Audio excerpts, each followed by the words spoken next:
The untraceable relics of Pennsylvania's woods. The untraceable church. Relics tucked away in the secluded hills of western Pennsylvania, far from the reach of urban historians and mainstream archives, lies a peculiar collection of religious relics that continues to confound anyone who dares to trace their origin. Spread across 17 separate congregations, some situated in quiet corners of Philadelphia, others embedded deep within remote frontier settlements, are reliquaries of remarkable craftsmanship, encasing what appear to be human remnants. Small bone fragments, slivers of preserved skin and darkened sinew sit behind layers of crystal glass and hand-carved wood, treated as sacred artifacts by the churches that display them. Yet despite their veneration, these relics have no verified provenance, no shipment records, no European certification, no papal blessing or documented transfer from ancient tombs or catacombs. In fact, the deeper one looks, the more their origin blurs into deliberate ambiguity. These objects of supposed sanctity have long inspired whispers among local clergy and historians alike, prompting hushed conversations and quickly redirected inquiries. Over the centuries, local lore has offered myriad explanations, from tales of forgotten saints martyred on American soil to supposed gifts smuggled from the Old World during colonial unrest. But none of these stories withstand scrutiny. Instead, a chilling question lingers. If these are not the remains of ancient European saints, then whose bodies were used to create them, and perhaps more disturbingly, why the absence of documentation is not the only unsettling detail. Each relic is meticulously constructed, often with materials too advanced or refined for the time period they supposedly came from. Some reliquaries show signs of uniformity in design, suggesting they were made by a single workshop or artisan. Others bear faint inscriptions in Latin, Hebrew, or even strange dialects that appear to be fabricated, carefully designed to convey an aura of antiquity. Most haunting of all is the presence of human tissue that seems far too fresh, sinews that haven't yellowed with centuries, bone that lacks the mineral brittleness of age. In recent decades, advanced testing has been avoided due to both religious sensibilities and institutional fear.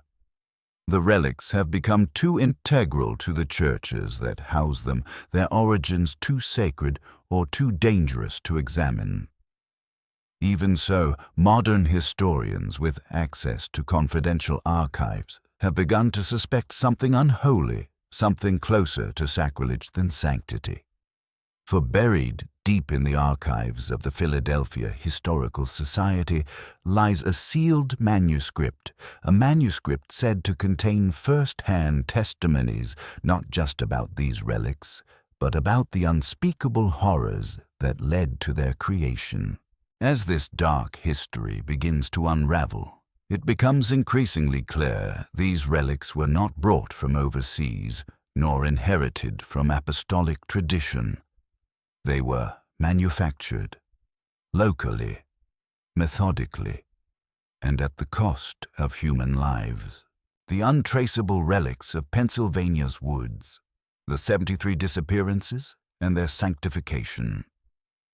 Between the years 1745 and 1792, a disturbing pattern emerged that at the time was barely acknowledged beyond vague rumors and the occasional tearful vigil.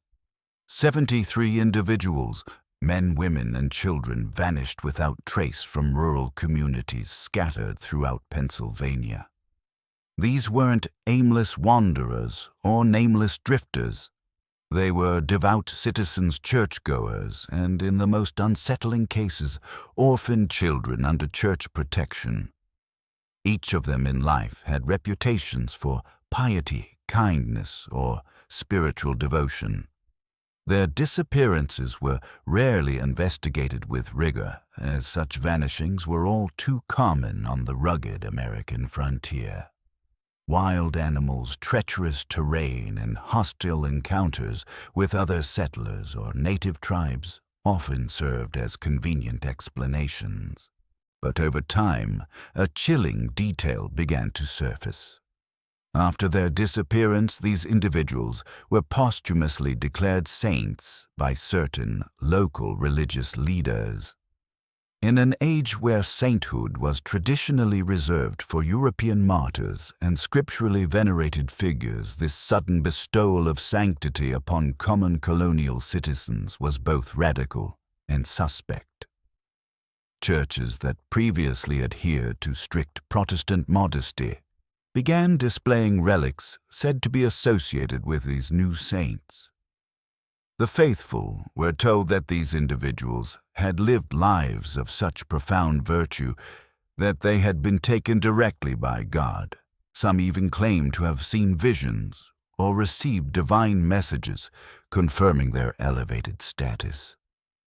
Congregations were urged to venerate them, pray to them, and in some extreme instances offer alms in their memory.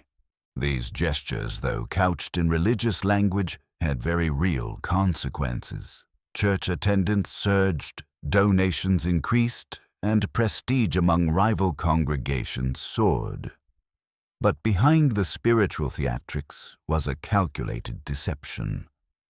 The canonization of these individuals wasn't based on miracles or martyrdom, but on their utility. As witnesses would later reveal, these men, women, and children were specifically selected for their perceived purity, their lack of strong family ties, and, most critically, their market value. The declaration of their sainthood served a dual purpose. It sanctified their disappearance and made their physical remains now housed in reliquaries sacred commodities. It removed the need for questions for search parties or for justice. After all, who would investigate the blessed ascension of someone deemed holy? Over the years, the list of vanished souls began to take on an eerie pattern.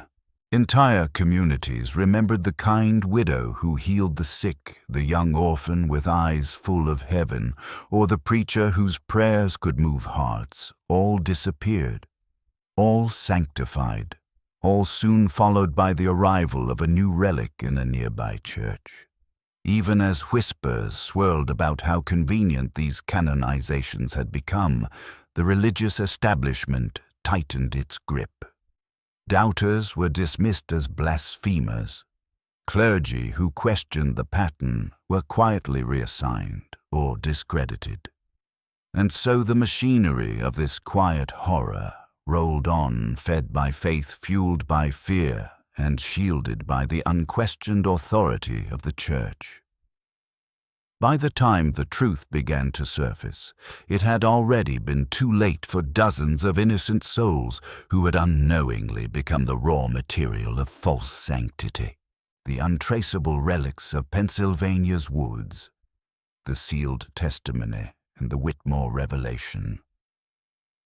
For centuries, the truth remained hidden behind locked doors and ecclesiastical oaths until a single document entombed in silence began to tell a different story.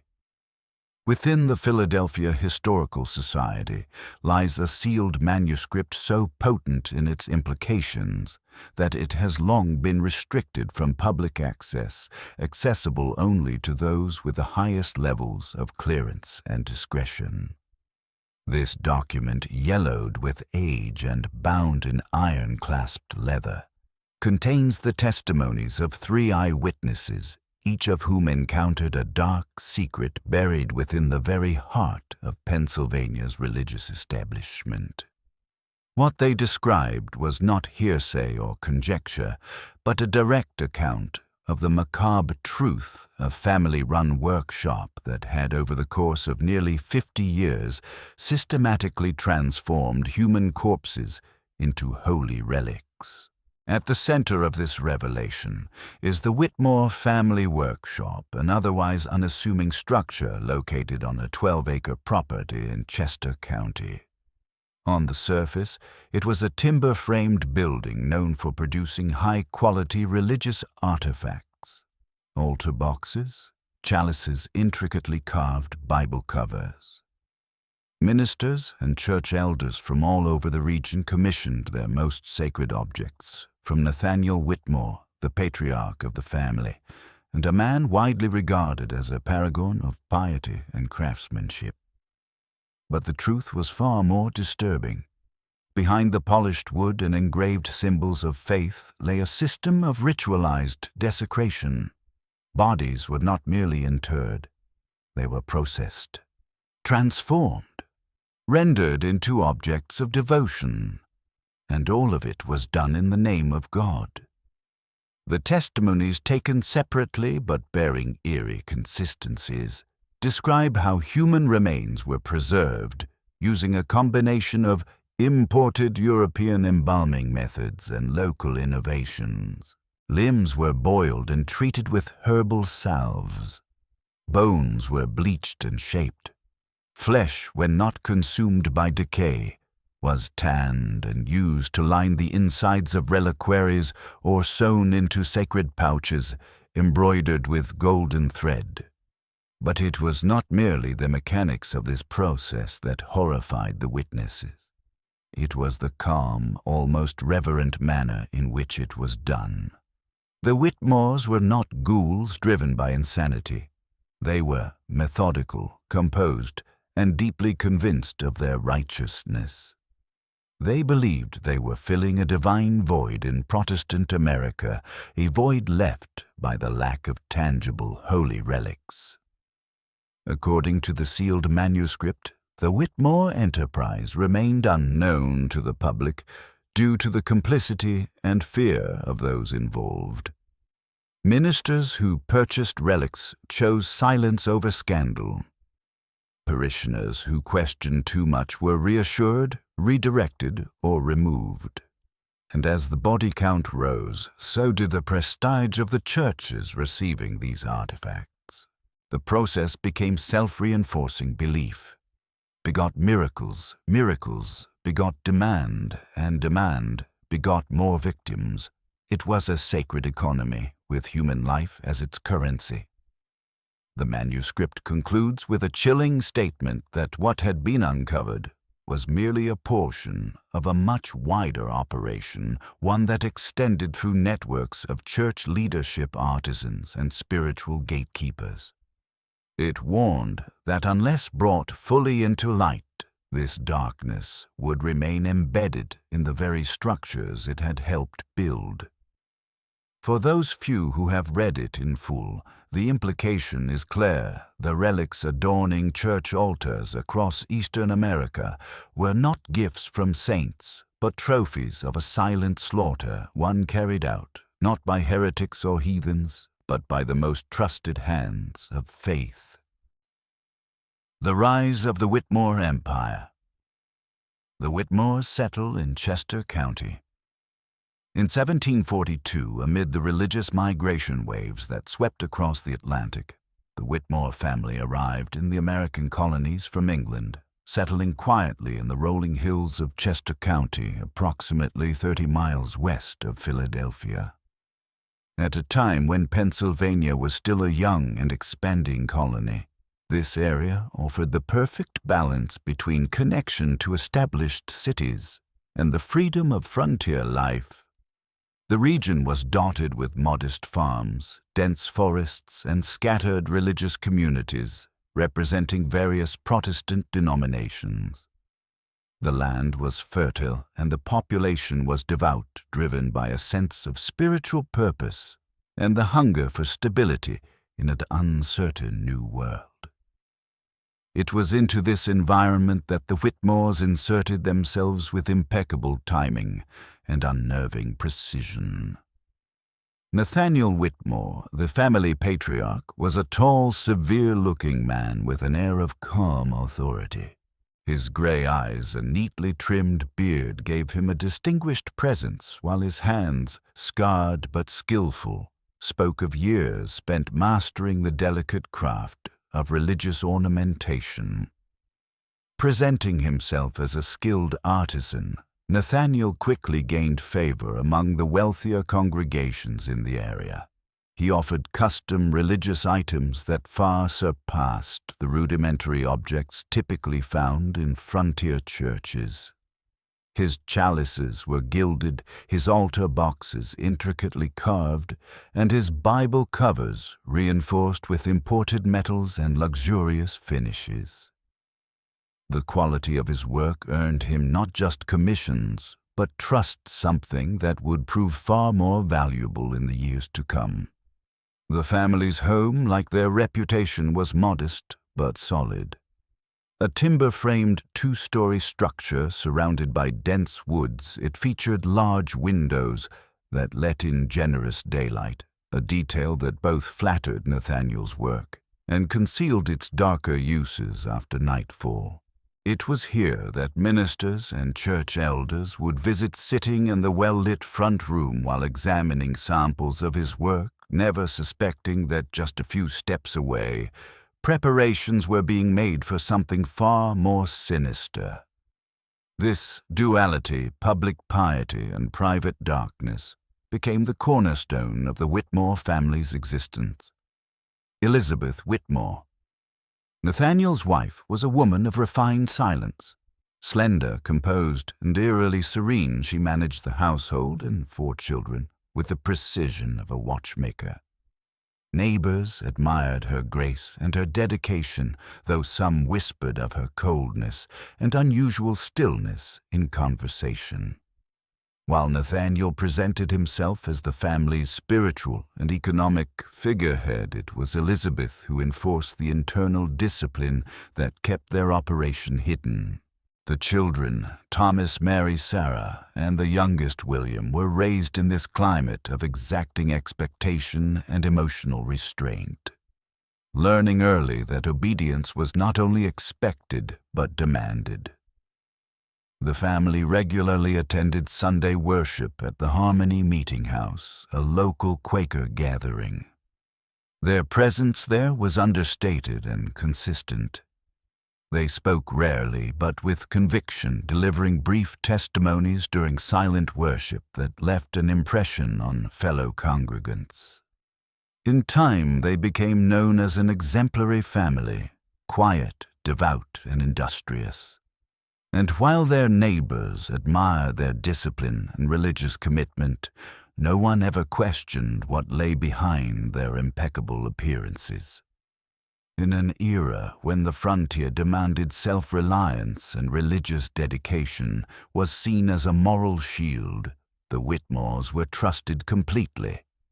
But as would soon become clear, the family's arrival in Chester County was not a matter of chance or convenience.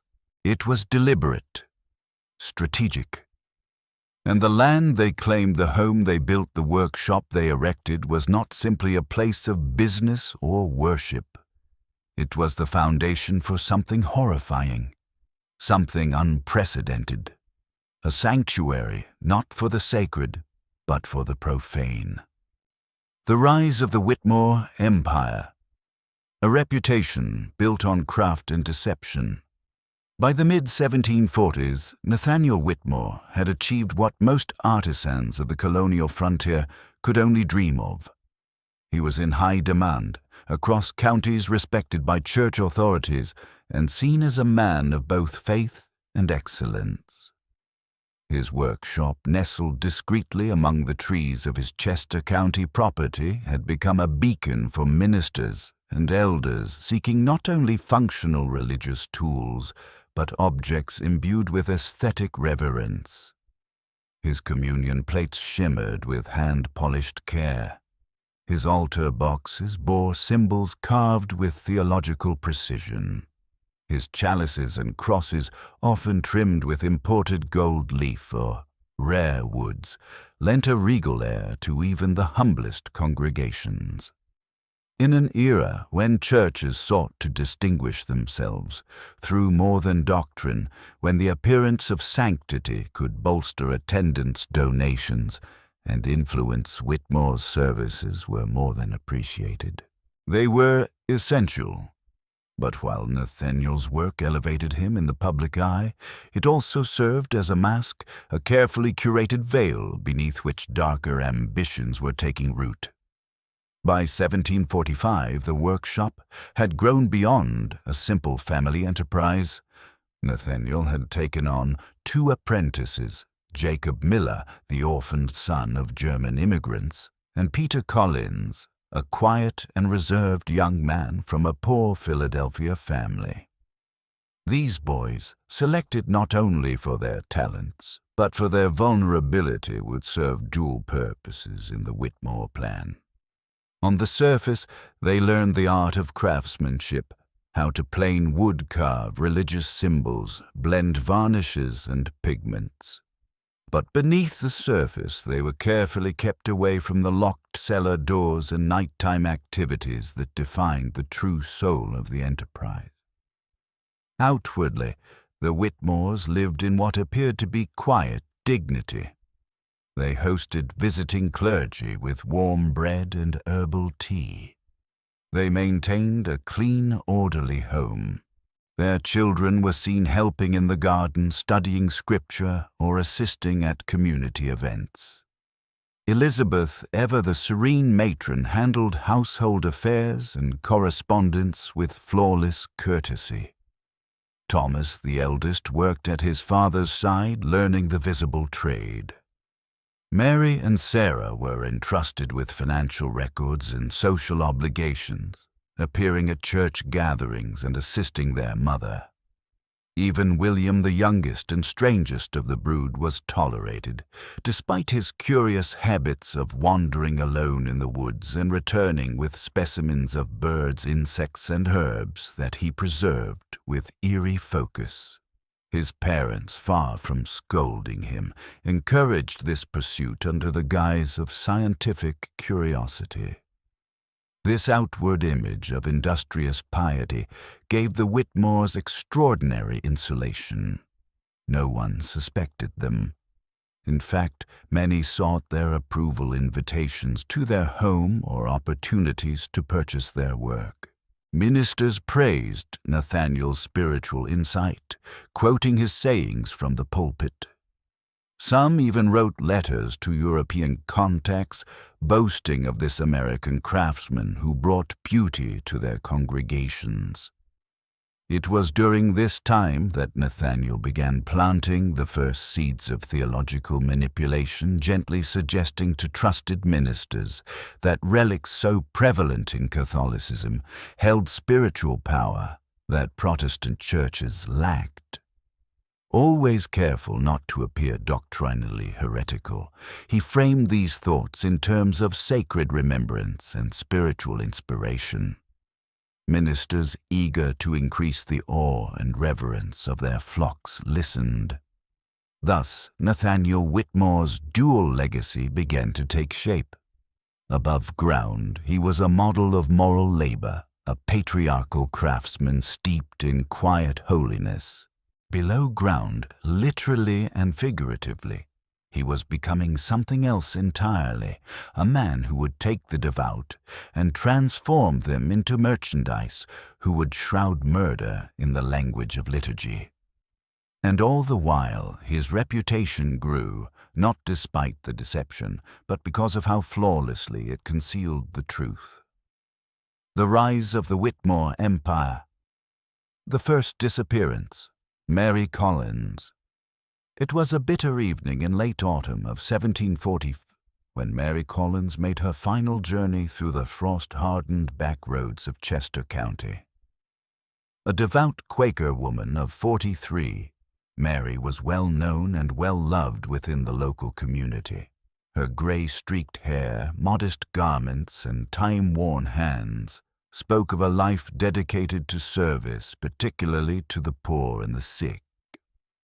On that day, she had been returning from such a visit, having walked miles to care for a family suffering from seasonal illness.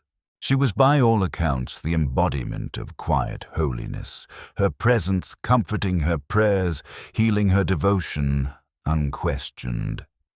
That made her, in the eyes of the Witmore family, an ideal target. The official record of her disappearance was mundane if tragic. When Mary failed to return home, neighbors initially organized small search parties. Yet no evidence was found, no signs of a struggle, no tracks, no belongings. Eventually, her absence was attributed to the common dangers of the frontier, a wild animal attack perhaps, or a misstep into the icy woods. The colony, after all, was no stranger to sudden vanishing acts. Still, many in the community mourned her loss with genuine sorrow. Her name was invoked at meeting houses, her work remembered fondly in sermons, and within weeks she was unofficially sanctified by some congregations as a blessed sister of light. But behind this communal grief was a horror hidden in plain sight, according to a deathbed confession discovered decades later in a crumbling Philadelphia prison wall. Thomas Whitmore, then 16, had witnessed it all. He wrote of how his father had watched Mary Collins for weeks, studying her routines, her interactions, and her solitary habits. Nathaniel had determined that her reputation for saintliness would make her remains not only valuable, but spiritually potent. Father said God had revealed to him a great purpose, Thomas wrote in unsteady script. He said that the colonies needed true holiness, and that we would bring it to them. On the evening of November 17th, as an early snowstorm descended on the region, Nathaniel set his plan in motion. Mary was walking past the edge of the Whitmore property when he emerged from the trees carrying a lantern and calling out with feigned desperation. His son William, he claimed, had gone missing in the woods and hadn't returned. Mary, ever the helper, didn't hesitate. Despite the approaching storm, she followed Nathaniel into the shadows of the forest, away from the road toward the faint flicker of the workshop's rear lanterns. Thomas, watching from a window, later recalled the sight with an unsettling mix of awe and dread. She followed him like a lamb, he wrote. Mother had already prepared the back room. Inside that room, its floors covered in canvas, its walls lined with surgical tools and preserving salts. Mary Collins met her end. The details of what occurred are mercifully blurred in Thomas's account, perhaps by trauma, perhaps by choice. What followed, however, is recounted in chilling detail. Her body was systematically processed over 3 days' skin, treated with a combination of herbs and salts bones, extracted tissue preserved, and organs portioned into pouches of black velvet, each embroidered with gold thread. The first relics had been made. 2 weeks later, Nathaniel traveled to Philadelphia, carrying several ornate boxes crafted by his own hand. He returned with generous payments and an influx of new commissions. At the next Quaker meeting, he delivered a heartfelt speech honoring Mary Collins. He then unveiled a custom-made altar box, supposedly crafted in her memory. What no one in the congregation could have imagined was that sealed within its hidden compartment lay a fragment of Mary herself, her body desecrated and displayed as sacred. And so, under the guise of reverence, the first sacred fraud was born. The doctrine of divine dissection, creating the first relics, the birth of a theology. In the weeks that followed the death of Mary Collins, the Witmore workshop descended into a silence that was not grief, but calculation. Mary's remains, now separated into carefully preserved segments, marked the genesis of something much larger than a single murder. What had once been a theoretical ambition transforming the devout into vessels of power had become a physical reality. In those 3 days of methodical dissection and preparation, the Whitmore family crossed a threshold. From this point forward, death would become their raw material and salvation their product. Thomas Whitmore's confession, written by candlelight in the final years of his life, details the grisly transformation with an unsettling blend of sorrow and indoctrinated awe. "Father taught me how to slice the flesh just so to avoid rupturing the vessels," he wrote. He explained how salt and vinegar slowed decay, how herbs masked the scent, and how temperature mattered more than speed. Nathaniel, it turned out, was not merely a craftsman of religious objects. He was also a student of anatomy and alchemical preservation.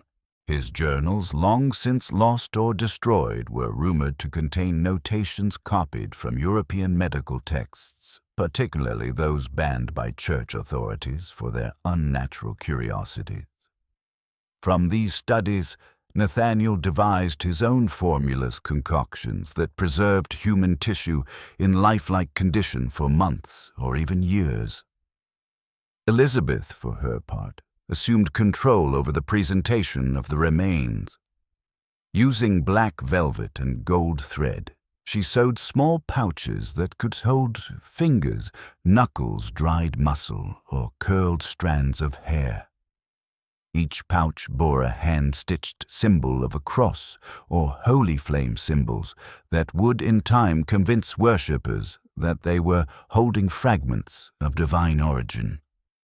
These objects were then fitted into custom-made reliquaries, carved boxes with hidden compartments, false bottoms, and removable panels. The outer appearance was art, the inner content atrocity. Yet perhaps the most disturbing element was not the physical process, but the theology Nathaniel began to develop around it. According to Thomas, his father claimed that the Protestant Church in America lacked the spiritual potency of Rome because it had no saints, no relics, no tangible connections to the divine. Nathaniel believed, or convinced himself, that their work would fill this void, that by harvesting the flesh of the righteous and embedding it into sacred vessels, they were resurrecting a lost tradition of power. He told his family they were not merely preserving bodies, they were consecrating them. "We're not killing Thomas," remembered him saying. "We're elevating, we're transforming souls into eternal symbols of grace." It was a terrifying blend of doctrine and delusion, and it worked.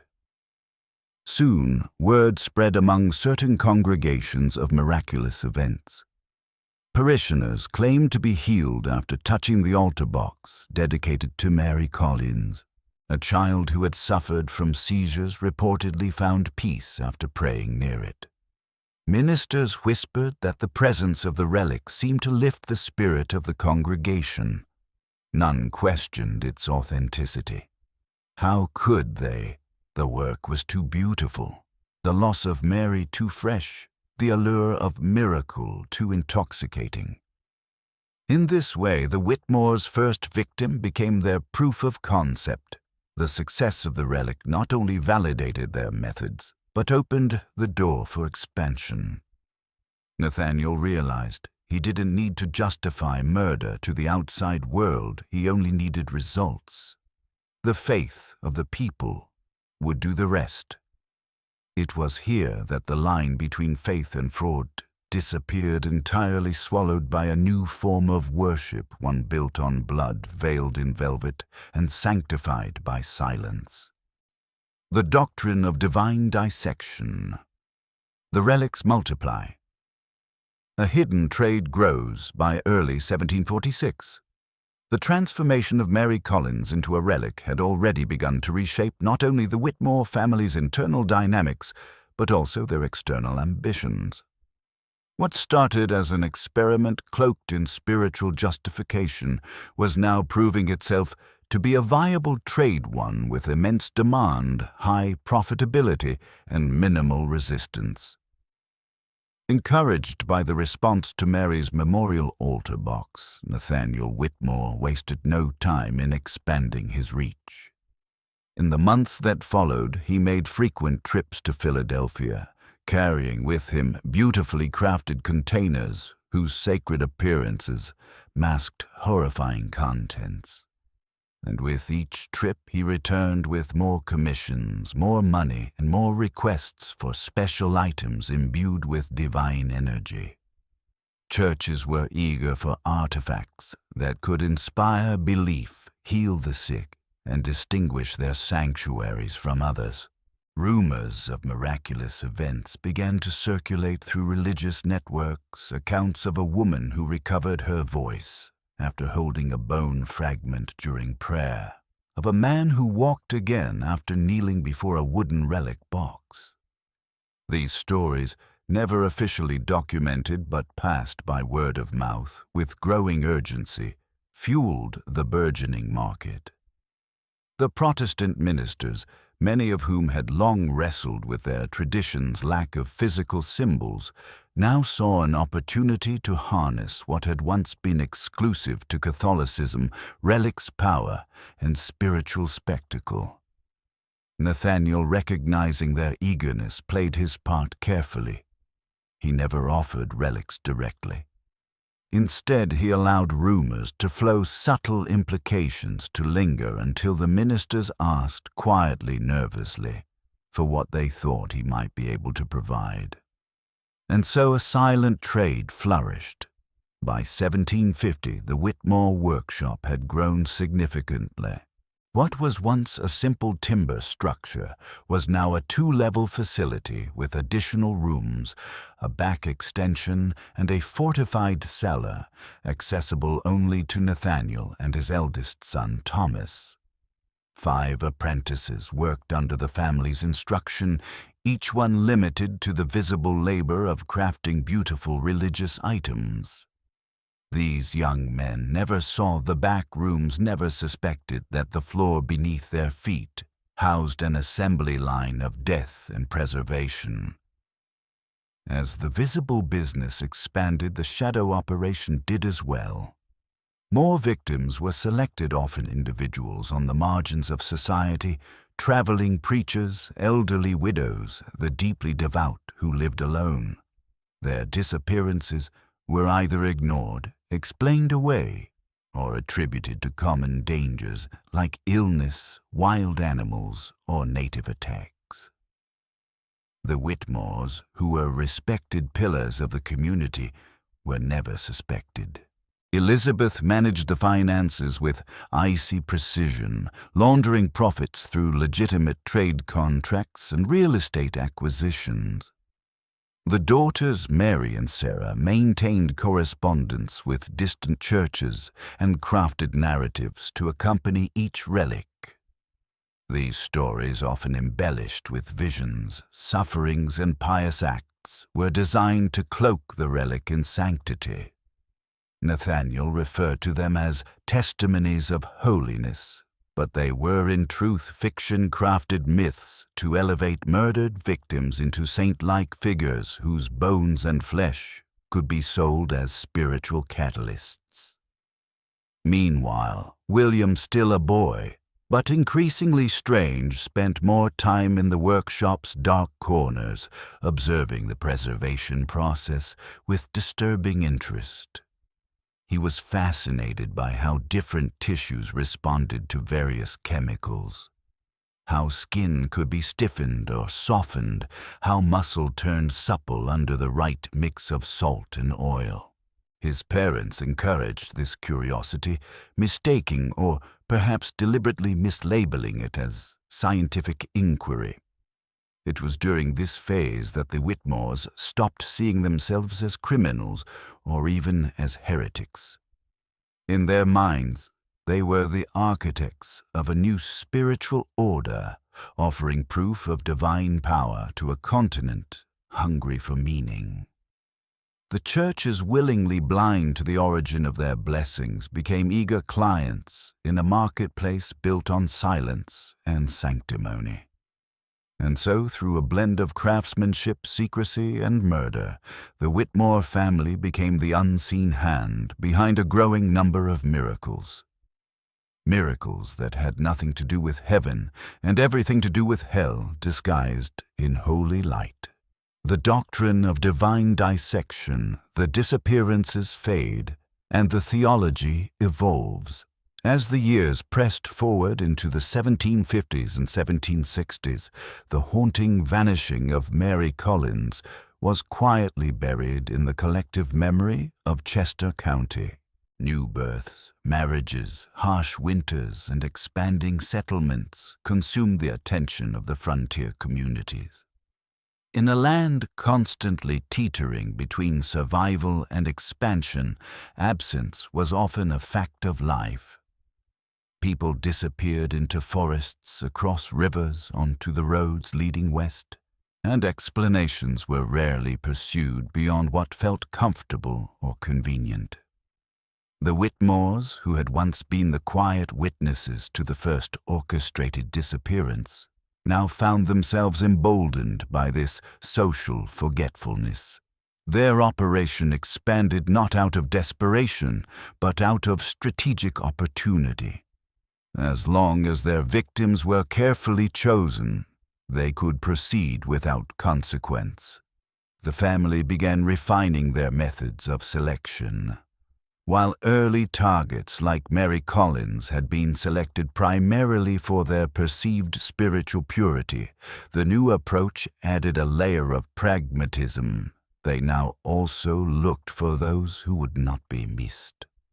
Over time, a disturbing precision emerged. They targeted individuals without strong family ties, unmarried elderly women, traveling ministers, devout widowers. Many of these victims lived on the periphery of the communities, respected, yes, but socially isolated. They could vanish without scandal. A brief note in a church record, a whispered explanation, and the matter was considered closed. The Whitmores simply filled in the blanks. Sarah Whitmore, whose journals would later become key evidence in understanding the family's inner world, revealed that this process of selection was not arbitrary. Mother called it discernment. She wrote in an entry from 1768. She claimed the Spirit whispered to her, that God showed her which among us were chosen for divine transformation. Elizabeth, who had maintained a mask of domestic piety in public, had in private become the family's theological compass. Her interpretations of Scripture grew increasingly unorthodox, twisting verses to justify the sanctification of death-reading passages from Exodus and Hebrews as coded instructions for purification through flesh. She believed their work was not a deviation from God's will, but its fulfillment. The Protestant churches of America, she argued, lacked tangible symbols of holiness. Their family, she declared, was providing what heaven had long demanded sacrifice. It was in this ideological climate that William Whitmore, now a teenager, began to rise within the family's internal hierarchy. Under his mother's encouragement and his father's technical mentorship, he developed new techniques of tissue preservation. Unlike the older methods which resulted in stiff, mummified remains, William's experiments yielded relics with almost lifelike qualities, supple, pliable, even warm to the touch for hours after handling. His innovations were so effective that some ministers believed they were handling newly acquired relics from Europe, smuggled across the Atlantic from ancient catacombs. In truth, the remains were freshly harvested, often within days of delivery. By the early 1770s, Nathaniel had expanded his network of religious clients well beyond Pennsylvania. Ministers in New Jersey, Maryland, and Virginia began requesting items through coded letters, and carefully worded correspondence. Each shipment came with an accompanying provenance, a fictional account detailing how the relic had supposedly traveled from Europe via secretive collectors or long-lost church vaults. Nathaniel's earlier doubts had vanished. He now presented his operation as a holy enterprise and his family as its high priests.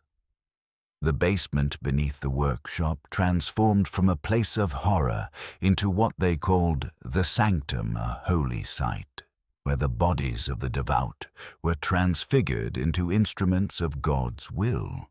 By now, dozens had disappeared. Churches continued to report miracles. Donations soared. And while whispers persisted, occasional doubts raised by suspicious townsfolk or clergymen, they were smothered by the miracles, the beauty of the relics, and the fear of challenging God's apparent favor. The Whitmores had succeeded in doing what few dared to imagine. They had constructed an empire of faith rooted not in scripture, but in secrecy, built not on resurrection, but on rot. The turn toward innocence, child victims, and the sanctification of purity. By the early 1780s, the Witmore operation had already evolved into something far more complex than a mere trade in relics. It was now an ideology, a closed ecosystem of belief, ritual, and enterprise that had long since crossed into uncharted moral territory. The family's theology had grown bolder, more twisted, and more dangerous, especially as new market pressures emerged from a post-revolutionary America. As churches across the newly independent nation sought to rebuild from the devastation of war, many were also seeking spiritual revival. Congregations were hungry for signs of divine favor, tangible evidence that God had not abandoned them during the bloodshed. For the Whitmores, this demand represented both an opportunity and a turning point. And it was William who proposed the next evolution in their theology children. In Sarah, Whitmore's final journal, written in fits and trembles, discovered decades later beneath the floorboards of an abandoned farmhouse, she recounts the moment it began. William said the children held more power, she wrote, that their innocence was untarnished, and so they became perfect vessels for sanctification. Her handwriting falters, the ink stained by what appears to be tears. I knew it was wrong. I knew. But I said nothing. The logic behind William's assertion was disturbingly seductive. If the relics of adult martyrs had produced visions, healings, and fervor, how much more potent might be the remains of the purest souls, those not yet corrupted by the world he believed, or claimed to believe, that God required not just sacrifice, but sacrifice of the spotless. Children, especially orphans, were ideal in the eyes of the Whitmores, not only spiritually untainted, but socially vulnerable. Without family, without legal guardianship, their disappearances could be explained away as runaways' illness or even human trafficking, none of which stirred enough public outcry in that brutal and chaotic age. The first victim was Joseph Miller, a 10-year-old boy living in a church-run orphanage in Philadelphia.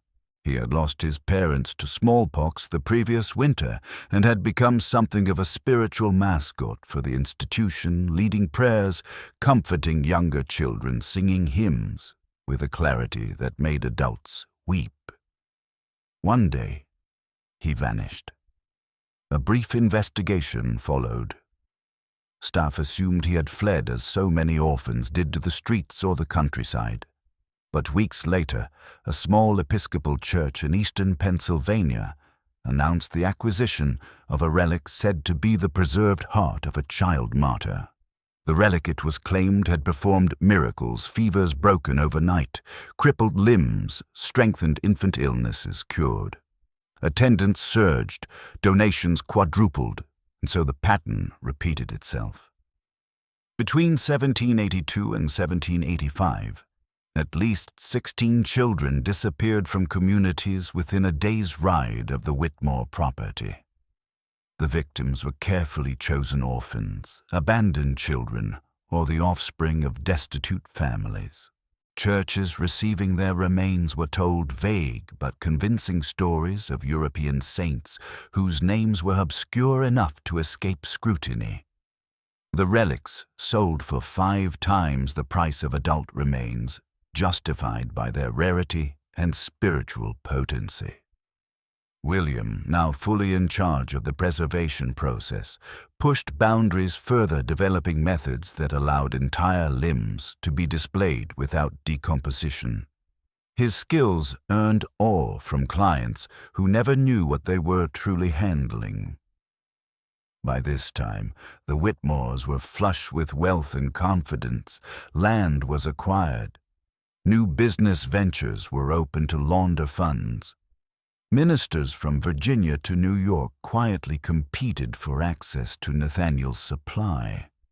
And yet within the family, not all were comfortable. Thomas grew silent and withdrawn. Sarah's journals became darker, filled with prayers for forgiveness, and scattered notes about faces she could no longer forget. But the most chilling transformation occurred in Elizabeth, who had once carefully guided the family's twisted theology. Now she spoke openly of children as offerings, quoting distorted scripture to support her claims. Even Christ was a child when his path was chosen, she said at one family gathering, and we are but the vessels of God's will. What had once been hidden in shame was now cloaked in righteousness.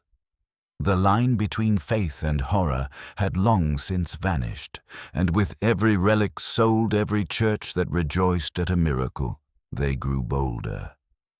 For in the silence of the world around them, they found permission. In the belief of their customers, they found absolution. And in the blood of the innocent, they believed they were building a new form of grace. One sanctified, not by love, but by power. The unraveling begins. The Quaker investigator and the whispered heresies. By late 1785, nearly 4 decades after the disappearance of Mary Collins, the Whitmore operation had grown into a shadow empire, deeply entrenched in the religious framework of the American Northeast. Their relics were venerated in churches across 7 colonies, now states, and their methods had evolved from crude dissection to a horrifying art form. But as the scope of their desecration widened, so too did the risk of exposure. The theological foundation they had built, a grotesque blend of piety, superstition, and silence, was starting to crack under its own weight. The first major fault line came in the form of a man whose own faith was rooted in discipline, simplicity, and moral clarity, Elijah Thompson, a Quaker minister appointed to investigate Catholic-like practices infiltrating Protestant communities. Thompson was not a sensationalist. Before his conversion to Quakerism, he had trained as a legal clerk, and his approach to theology was as methodical as it was spiritual. Known for his unwavering commitment to truth and his skill in resolving ecclesiastical disputes, he was chosen by the Philadelphia Yearly Meeting to look into rumors spreading through smaller congregations. These whispers spoke of miracle-working relics housed in plain meeting houses, of strange symbols stitched into velvet pouches of prayers, answered not through divine light, but through physical tokens. Such practices violated the Quaker principle of direct communion with the divine. To Elijah Thompson, they hinted at something deeper, a corruption of both faith and integrity. His investigation began in Philadelphia, where several congregations had acquired objects of mysterious origin. As Thompson delved into their procurement, a pattern began to emerge. While the churches claimed the relics came from European collections or ancient Protestant sanctuaries, none could provide verifiable records. The trail of acquisition always seemed to dead end at a local craftsman or intermediary, many of whom, when pressed, revealed that the original source had been a workshop in Chester County, the Whitmore family. Thompson documented these findings with growing concern. In his journal, later preserved in the sealed archives of the Pennsylvania Historical Society, he wrote, "The relics possess no evidence of European origin. Their craftsmanship is of local style. Their biological preservation, though convincing, is not consistent with Old World techniques. It is clear they were fabricated recently, likely within the last decade." In December 1785, Thompson traveled to Chester County to confront Nathaniel Whitmore directly. What he found was unnerving in its composure. Nathaniel received him graciously, offering tea and engaging in theological discourse with charm and fluency. The workshop, gleaming in natural light, displayed only traditional religious artifacts, wooden chalices, scripture stands, communion sets. But as Thompson later recorded, the visit left him profoundly unsettled. There was no fear, he wrote, no stammer in his voice. It was as though he had prepared for this moment his entire life. The documentation Nathaniel provided, letters of provenance, import receipts, notarized statements, was expertly forged, and Thompson, with his legal background, spotted inconsistencies immediately.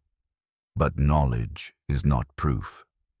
And in 1785, accusations without evidence were quickly dismissed, especially when aimed at a respected artisan whose work graced dozens of pulpits. So Thompson pressed on, quietly interviewing ministers who had purchased relics, tracing witness accounts of so-called miracles. A disturbing pattern arose. Many of the most dramatic healings and visions had been reported by the same individuals, people who moved frequently between churches, often appearing just before a relic was acquired. Thompson suspected a network, perhaps not of conscious conspirators, but of manipulated believers used to generate spiritual momentum behind the relics. As his investigation deepened, Thompson found himself haunted not just by the implications, but by the eerie obstacles he encountered. Letters he sent went missing. His room was ransacked during travel. Testimonies he had collected vanished from his locked trunk. And then in February 1786, something more direct occurred. He was poisoned. At a private dinner held by a respected elder, Thompson collapsed hours after the meal. Though he survived, physicians noted severe internal distress consistent with toxin exposure. Bedridden for months, the investigation was forced into stasis. But Thompson's conviction never wavered, and while his body struggled to heal, fate intervened in the form of a broken soul. A young man named Daniel Foster, one of the Witmore apprentices, who had witnessed too much and could bear it no longer. The unraveling begins. The apprentice confesses secrets from the cellar. Daniel Foster had once believed he was fortunate. Chosen as an apprentice by the renowned Whitmore family, artisans praised from Philadelphia to Virginia, he imagined a future carved in wood and gilded in reverence.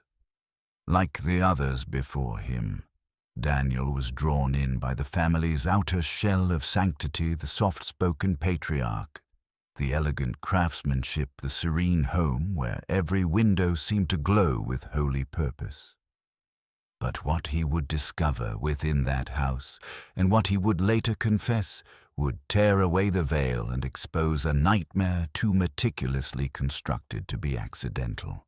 Foster's confession would become the hinge on which the entire investigation turned a harrowing testimony, not merely of criminality, but of spiritual desecration disguised as devotion. In early 1786, just as Elijah Thompson lay recovering from his near-fatal poisoning, Daniel Foster fled the Whitmore property under cover of darkness. He carried nothing but a worn satchel, a journal filled with frantic entries, and the overwhelming burden of what he had witnessed. For weeks he hid in the outskirts of Philadelphia, tormented by guilt and fear of being discovered, but more deeply fear that no one would believe him.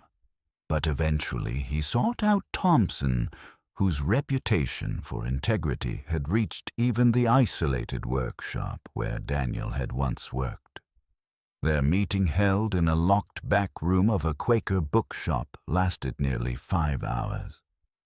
According to Thompson's journal, the young man shook so violently he could barely speak at first. His hands trembled, his eyes wide, as if he had looked into a pit from which his soul had not yet climbed. But when Daniel finally began to speak, the details spilled out in a torrent of horror, how victims were lured to the property under pretense of prayer or kindness, how the family operated in absolute ritualized calm, how the processing of bodies had been reduced to near sacramental efficiency.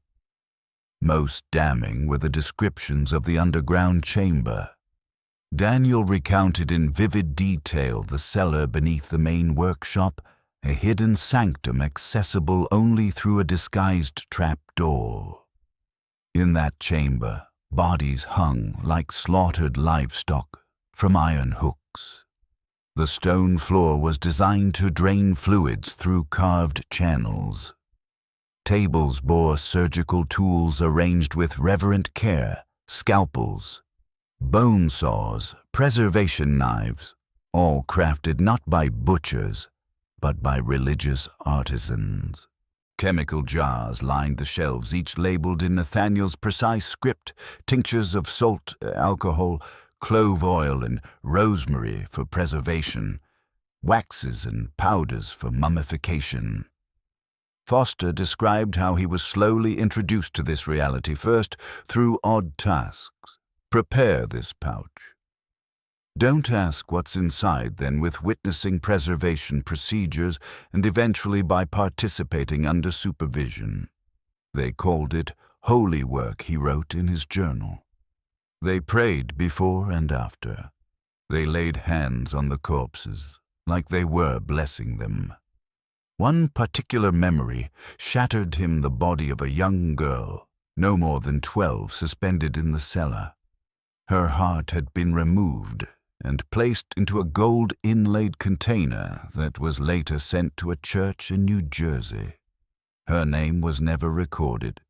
What made Daniel's account so credible, so damning, was not just its vivid detail, but the evidence he brought with him.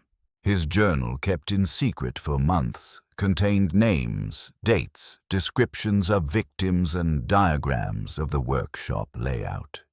It even referenced church leaders who had knowingly purchased the relics, documenting payments and letters received by Elizabeth and Mary Whitmore. Thompson, still recovering but horrified beyond words, immediately understood the gravity of the information. He planned to present the evidence to the yearly meeting council, but fate once again intervened with cruel precision.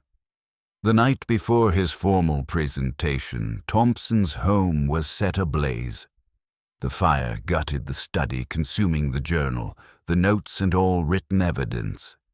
Daniel Foster vanished the same night. His body, what remained of it, was discovered 3 weeks later floating in the Delaware River, identified only by the custom boot buckles he had worn. Whether he had been murdered by the Whitmores or silenced by one of their more powerful allies, no one could say for certain. But the message was clear: the truth was dangerous, and those who carried it walked a perilous path. Yet Thompson did not relent. Stripped of paper, he turned to secrecy. He created a network of trusted confidants, kept no further written records, and adopted a code system for sharing information. The Witmore operation had struck first, but the tide was beginning to turn. The witness had spoken. The sanctum had been revealed, and the walls of darkness, though still thick, had begun to crack. The beginning of the end, Sarah's breaking point, a daughter's betrayal, and the map to hell. The Whitmore family had survived for over 4 decades by cultivating silence within the churches. They served the victims they erased, and most critically within themselves. But by the winter of 1787, that silence was beginning to fracture. Beneath the snow-choked roofs of the family compound, a daughter was unraveling. Sarah Whitmore, once a loyal participant in the operation, bookkeeper, correspondent, artisan of deception, had reached a spiritual and psychological precipice. After years of obedience, of pretending that death was divine and desecration was sacred, her conscience refused to be quieted. And in her defection, the Whitmore family's empire of faith and flesh began to collapse. Sarah had long kept a private journal hidden in a space hollowed beneath a floorboard in her room. Her entries grew more erratic and anguished as the years passed, especially after the family's pivot toward child victims. She wrote of nightmares of hearing voices, not divine but accusatory. Faces of the dead haunted her sleep, young girls with braided hair, elderly widows with broken hands, boys whose prayers she had read in their final letters. "I can no longer sleep without seeing their faces," she wrote in December 1787. "The children especially. They do not forgive me." By then, the family dynamic had deteriorated. Nathaniel, once the cold architect of the operation, was physically deteriorating. Weakened by illness and age, he drifted between lucidity and biblical muttering, often quoting scripture on judgment and betrayal. Elizabeth remained as steely as ever, focused, pragmatic, unsentimental. She spoke frequently of legacy, of what the family must preserve. But it was William, now 27, who had fully assumed command. His enthusiasm for sanctified preservation had reached a near messianic level. He no longer sought permission for expansions. He demanded them. He proposed new relic lines, developed even more lifelike tissue treatments, and pushed to exploit remote settlements where oversight was non-existent. Sarah, once revered by her mother for her discipline and trusted by her father for her discretion, had become an internal threat, emotionally unstable, morally doubtful, and worst of all, watching. During a rare solo journey to Philadelphia in January 1788, ostensibly to collect payments from churches and deliver a batch of relic shipments, Sarah broke from the routine. Instead of returning home immediately, she sought out Elijah Thompson. How she knew of him remains debated. Some believe she had intercepted the family's surveillance notes on Foster and the earlier investigation. Others suggest Sarah had quietly followed the thread of inquiry, herself driven by desperation. What is certain is that their meeting, held in the back room of a Quaker bookshop lit only by oil lamp, changed the course of history. The conversation lasted over 3 hours. Thompson recorded their exchange using coded notations in a private cipher he had developed since Foster's death. Female W provided confirmation of all suspicions he wrote, and worse beyond imagining. Sarah disclosed the full extent of the operation, the numbers of victims, over 70 adults, more than 20 children, the network of distribution, the laundering mechanisms, and the complicit churches. She described in detail the internal structure of the underground chamber, the hooks, the surgical tables, the drainage system, and the archive of samples.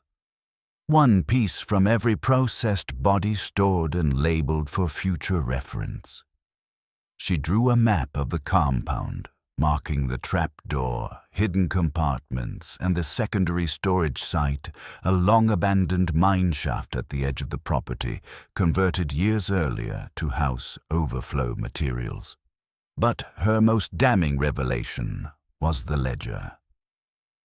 Maintained by Elizabeth Whitmore, this massive volume contained meticulous records of every acquisition, every dismembered part, every sale. It listed victim names, dates, preservation notes, fabricated provenance, and the prices paid by churches across the eastern seaboard.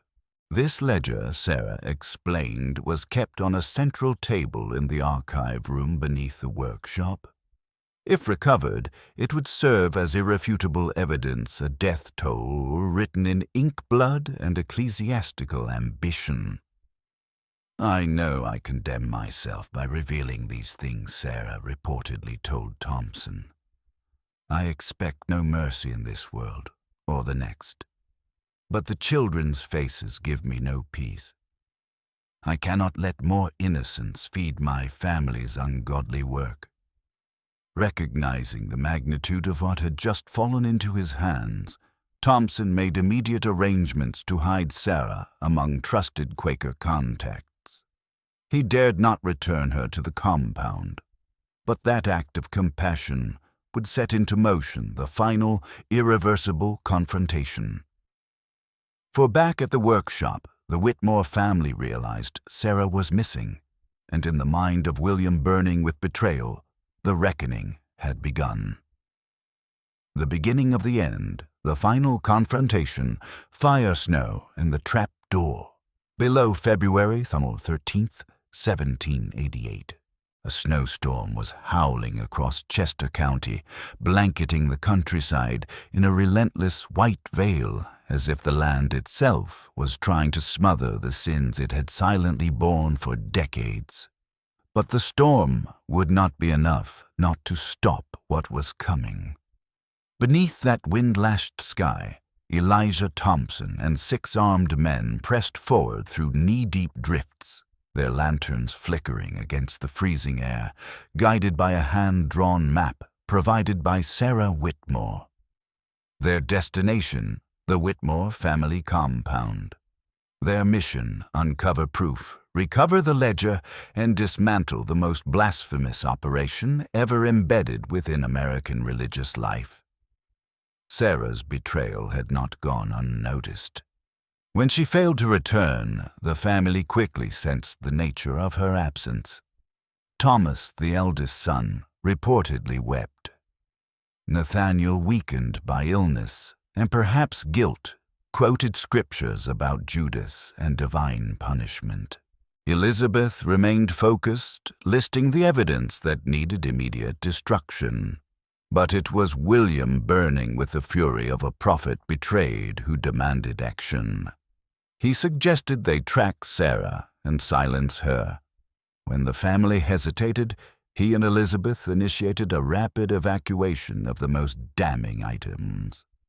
The ledger sample boxes and remaining relics were packed into trunks. Their destination, an abandoned mine shaft located a mile west of the property, long used as a secondary cache for bodies and materials, when storage in the main cellar ran thin. They did not know that Thompson had already acted.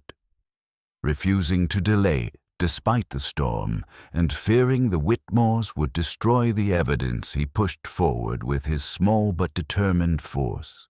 2 constables and 4 trusted Quaker volunteers. As they approached the compound near nightfall, snow stung their faces and muffled their movements, an accidental ally in their silent approach. The lights of the workshop still burned through the storm. Activity was still underway. Thompson knocked firmly, announcing official business. After a moment's pause, the door creaked open. There stood Thomas Whitmore, tall and pale, silhouetted by lantern light. He offered no resistance, no questions, only a slow, hollow voice, "If you must." The party entered. The main floor was calm. Two calm tools hung neatly half-finished chalices, rested on benches. The air smelled of varnish and cedar. But an unnatural quiet pressed upon them, and Thomas's eyes kept drifting toward a cabinet at the far end of the room. Constable Bradford approached it, opened the doors, and froze. Inside, neatly placed, was a velvet pouch. Within it, a preserved human finger. At that moment, Thomas collapsed to his knees. His lips moved in whispered prayer or confession. When pressed about the others, he told them his father was bedridden in the house. His mother and brother had left hours earlier with several trunks. Realizing the evidence was slipping away, Thompson dispatched 2 men toward the mine shaft with orders to intercept. Then, under pressure, Thomas revealed the hidden trap door beneath a workbench, cleverly disguised by grooves in the floor. When slid aside, it opened to a black void from which a cold, chemical-laced stench poured upward. They descended. In the flickering lantern light, the cellar revealed itself to be more laboratory than workshop. Tables lined with surgical instruments, jars of preserving fluids, and carefully arranged anatomical sketches. A drain in the stone floor led to runoff channels carved into the foundation. But the horror escalated in the adjoining rooms. First, the dissection chamber, 3 bodies suspended from iron hooks, 2 adults and 1 child, partially processed. The tissue was waxy, unnaturally preserved, like wax figures carved in reverent violence. Then came the true sanctum, the archive. Walls lined floor to ceiling with labeled boxes. Each held a fragment, bone, skin, teeth, hair, filed by name, date, and destination. And on the central table sat the object Thompson had risked everything to find: the ledger. Elizabeth Whitmore's handwritten record of nearly 50 years of atrocity, each page a monument to a soul stripped, sold, and sanctified under a false gospel. The men stood in stunned silence. Even those hardened by war and grief paled at the revelation. This wasn't merely a crime scene, it was a cathedral of calculated desecration. Their grim reverie was interrupted by a commotion above. The 2 men who had been sent to intercept William and Elizabeth returned. One dead throat slashed the other, bleeding from a wound in his shoulder. They had found the family at the mine transferring boxes. Elizabeth had tried to bribe them. William, Farrell, and Cold attacked with surgical precision, then fled into the forest. The compound was secured. Nathaniel, too ill to flee, was arrested without resistance. He offered rambling biblical verses, sometimes pleading, sometimes smug. The ledger was recovered. The chamber was documented, and for the first time in over 40 years, the machinery of death stopped turning. But 2 of its architects were still out there in the woods beneath the snow, carrying with them what they could not bear to leave behind. The hunt was not over, but the silence had finally been broken. The end of the Whitmore's poison trial and sealed truths. The snow had barely begun to settle over the charred remains of the Witmore operation when the final chapter of their grotesque legacy began to write itself.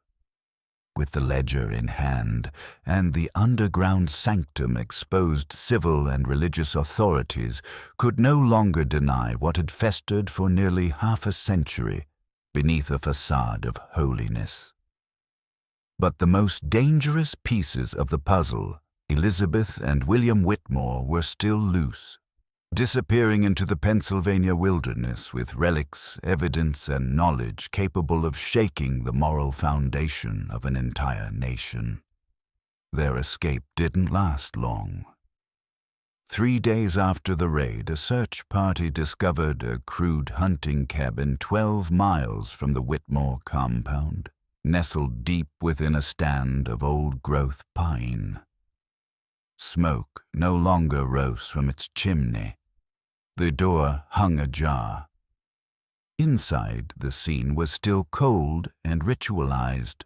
Elizabeth and William lay side by side upon a makeshift altar constructed of tree limbs and canvas. Candles had burned themselves out. Symbols, crosses, runes, and biblical references were scrawled across the floor in ash and wax. Both had ingested poison, their bodies already stiffening with death. But even in their final act, the Whitmores performed as they had lived with terrifying purpose. Notes were found nearby. Elizabeth was formal, almost liturgical, invoking verses from Leviticus and Revelation. William's was scribbled, manic, filled with allusions to sacrifice and transformation. He believed their deaths would sanctify the final relics, making the remaining pieces holy through blood. There was no remorse, only conviction. Back in Philadelphia, the trial of Thomas Whitmore moved forward with grim speed. Though physically uninvolved in many of the later crimes, his decades-long complicity and his role in Mary Collins' death made him both witness and participant. His confession, made public in part, but suppressed in full, corroborated the physical evidence uncovered in the raid.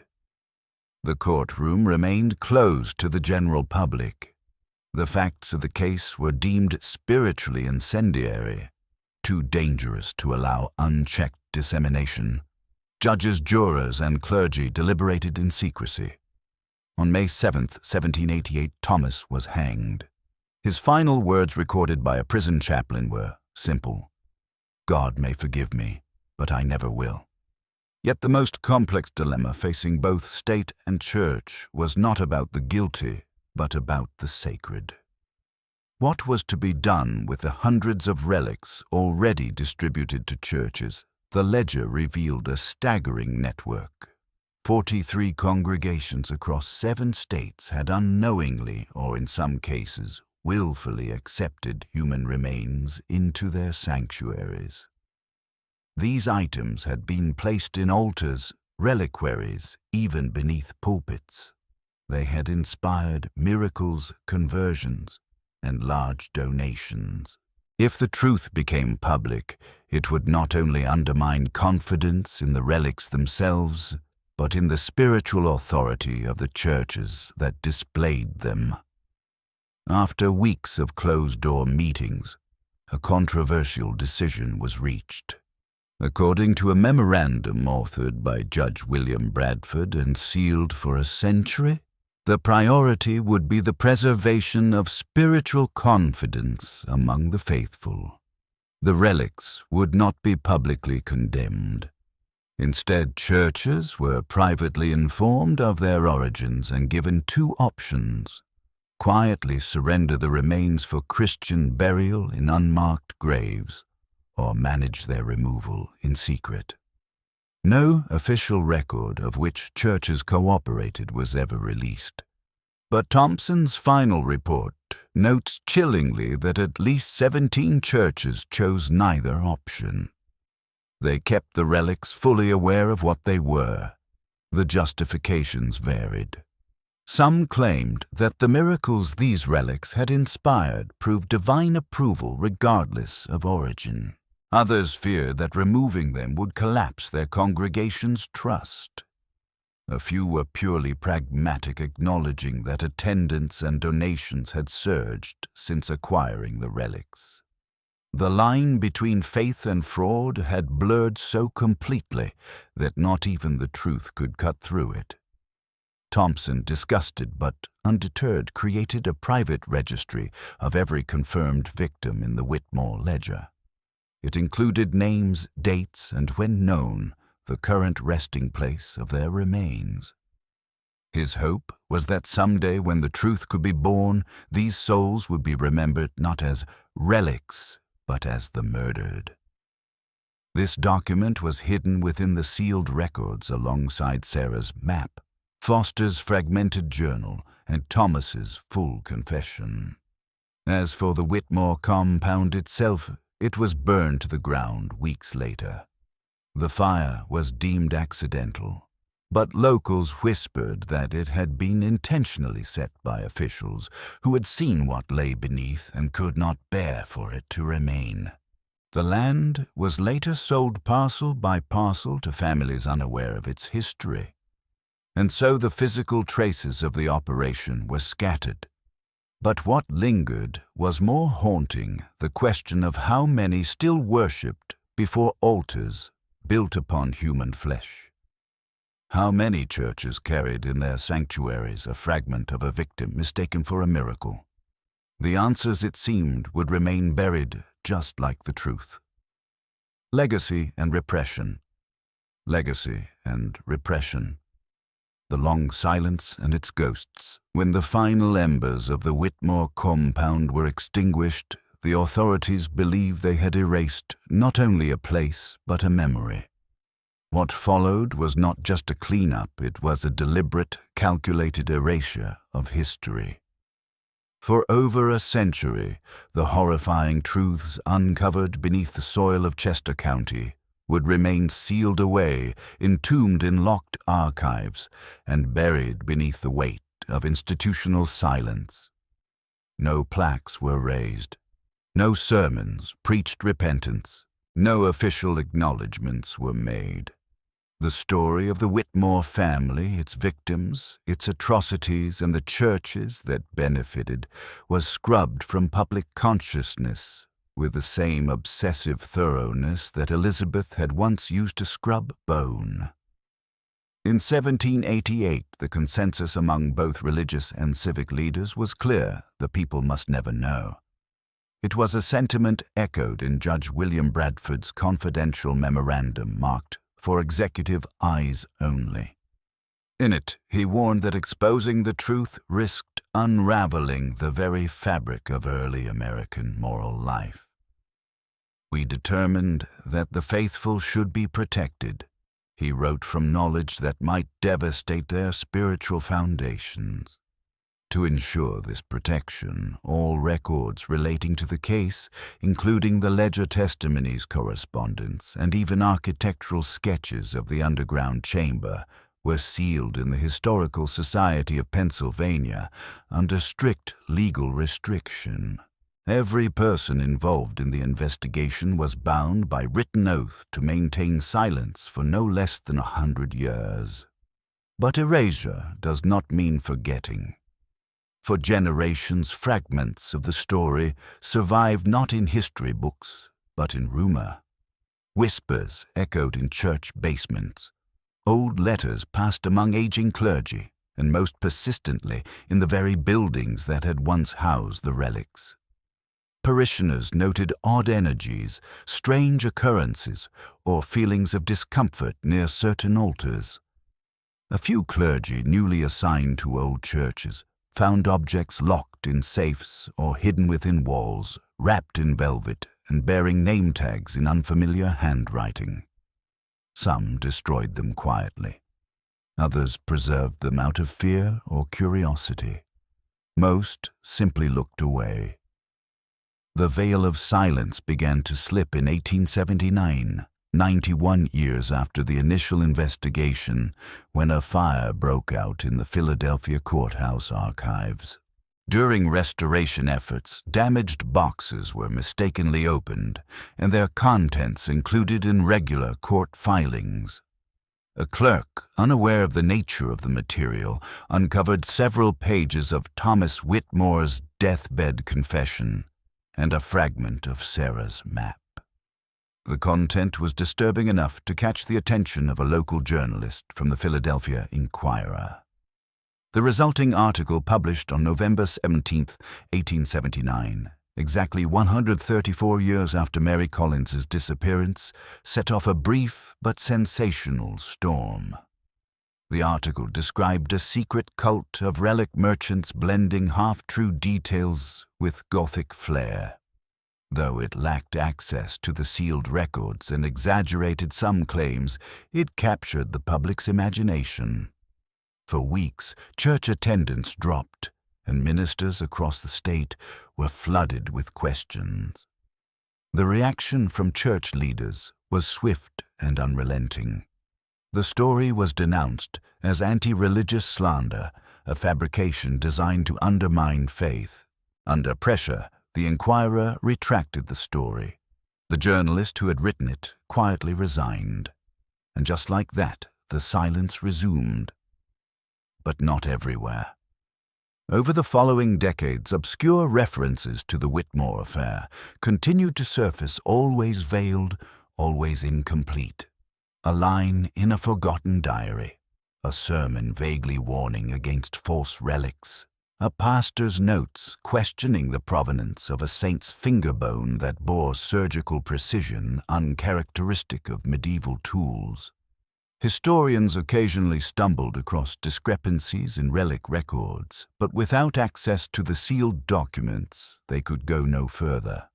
Until 1923. That year, during renovations to the Historical Society's building, workers discovered a false wall behind a row of bookshelves in a storage room. Hidden inside a lead-lined compartment were dozens of weathered files, maps and bound volumes, including the complete ledger of the Whitmore relic trade and Elijah Thompson's encrypted journals.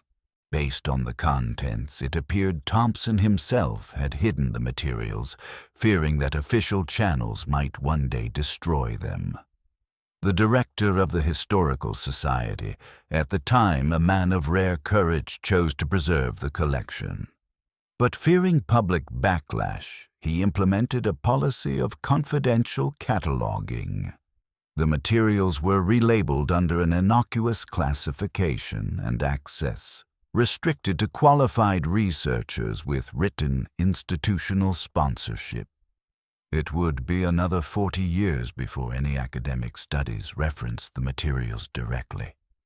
And even today, many of those relic scraps of preserved flesh, bone, or skin are still out there, housed in aging churches, venerated by unwitting parishioners, sometimes locked away forgotten in dusty chests, sometimes displayed openly still believed to be holy. Their silence, like that of the institutions who protect them, continues. Legacy and repression. Unholy remains. Modern echoes and final revelations. The story of the Whitmore family might have remained sealed in secrecy forever had it not been for a series of accidents, coincidences, and one final act of academic persistence. The 20th century brought with it advancements in technology, forensic science, and historical methodology. And with these tools came the ability to finally shine light into shadows that had long been deliberately left undisturbed. But what these efforts uncovered was not just a tale of colonial horror, it was a chilling confirmation that the past was not truly past. That relics created by the Whitmore's relics, composed of human remains, still lingered in churches across the eastern United States, venerated unknowingly by generations of the faithful. In 1967, a confidential academic survey was conducted under the direction of a small research group with limited access to the previously sealed Whitmore files. Posing as conservators and theological historians, they discreetly visited over 50 churches listed in the recovered ledger. Their findings were alarming. At least 11 churches still possessed physical objects that matched the descriptions, materials and markings outlined in the Whitmore documentation. In most cases, the current clergy were unaware of the items' origins, having inherited them as part of the Church's historical tradition. In others, however, the response was more troubling: subtle evasiveness, defensiveness, or outright refusal to allow examination. One pastor, when confronted with evidence that a relic under his care had once been part of a murdered orphan's body, responded not with horror, but with theological rationalization. If prayers were answered at that altar, then God has used it for good. Another simply said, "We can't afford the questions." That same year, ground-penetrating radar was employed to scan the land that once held the Whitmore compound. The survey revealed anomalies consistent with filled-in chambers and structural voids, including a collapsed mine shaft and a suspected secondary vault. While no human remains were officially recovered, largely due to the landowner's refusal to allow further excavation, the shapes and patterns matched precisely with Sarah's 1788 map. In 2005, during renovations at a small Lutheran church in western Pennsylvania, workers discovered a hidden compartment behind the altar.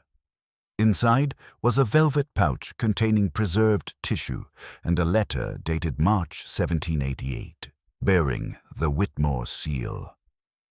The church's current pastor, a former medical student, submitted the contents for DNA testing through an independent lab.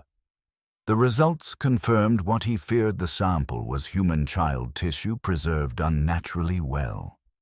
The remains were buried in the church cemetery with a simple marker: "Unknown child of God, finally at rest." But even now, more may remain. Most American churches built before 1800 have undergone renovations, expansions, and modernizations. Yet in the walls beneath the altars, in safes no one opens anymore, what might still lie dormant? What if the hands that bless the communion also rest upon bones stolen in the name of faith? What if the healing attributed to sacred power actually draws from a deeper, darker current, the psychological momentum of belief, rather than divine grace?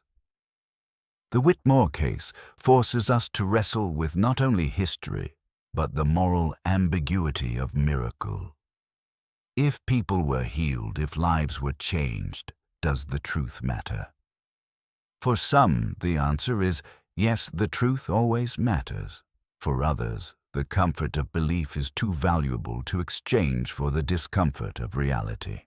But in either case, what cannot be denied is that the relics themselves, those holy remains, are more than just items.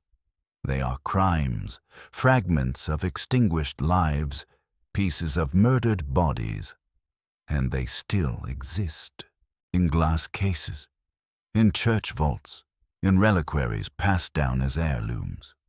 Not all were recovered, not all were destroyed, not all were buried. Some are still being touched, some are still being prayed over, some are still being believed. And in that belief, the Whitmore family's legacy, its most sinister triumph, continues to echo centuries after the final body fell. Faith, deception, and the weight of memory. Faith, deception, and the weight of memory. What do we do when belief collides with truth? This is the central question left behind by the Whitmore case, not just as a cautionary tale of historical horror, but as a mirror held up to the institutions we trust, the doctrines we accept, and the comfort we derive from mystery. The Whitmore family did more than murder. They constructed a theology from flesh, stitched together a gospel of pain and masked atrocity with reverence. But perhaps their most enduring crime wasn't against bodies. It was against memory.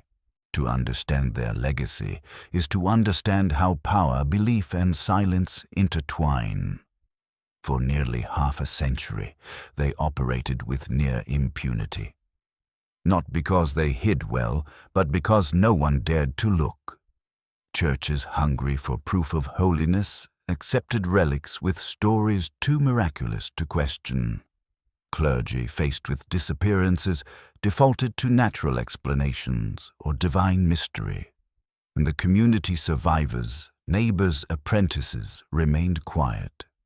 Whether out of fear, convenience, or self-deception, they all played a part in the long communal forgetting that followed. But forgetting is not erasure. The victims of the Whitmore family, numbering in the dozens perhaps more, did not all vanish into smoke. Their bones were not ground into ash. They were displayed, prayed over, placed beneath altars. They became objects of veneration. They became saints not through canonization, but through commodification. And in doing so, they became part of a terrifying paradox. Their identities were erased, but their presence persisted. Anonymous pieces of them lingered in glass cases, carried in processionals, whispered over in candlelit prayers. They died twice. First, when their lives were taken. Second, when their identities were sacrificed to protect reputations. It is this second death, the death of story, of name, of memory, that is most insidious. Because even now in churches where the names of saints are recited and relics are displayed, some of those items may still be of Whitmore origin. The parishioners kneeling before them do so in trust. And perhaps that is the darkest irony of all. The success of the Whitmore relics depended not on secrecy, but on faith. It was belief that made them powerful. Not their biology, not their origin, not even their miracles. Just belief. And that belief became a shield against truth. Today, when we walk into old churches, we admire the relics without asking questions. When we hear of unexplained healings, we celebrate without investigating.